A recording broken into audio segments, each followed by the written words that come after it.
రాజ్యం అన్నాడు.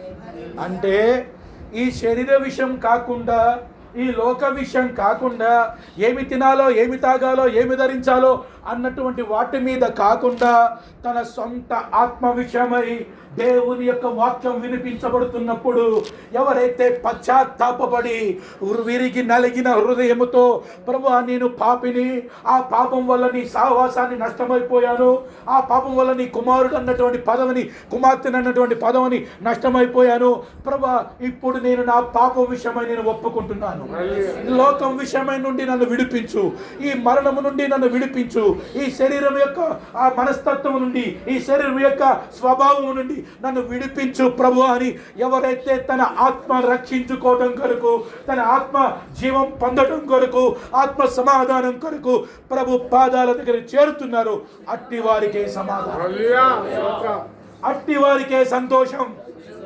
ఇప్పుడు చెప్పు, నీ జీవితంలో సంతోషం ఉందా? తల్లి నీ జీవితంలో సంతోషం ఉందా? సహోదరుడా నీ జీవితంలో సంతోషం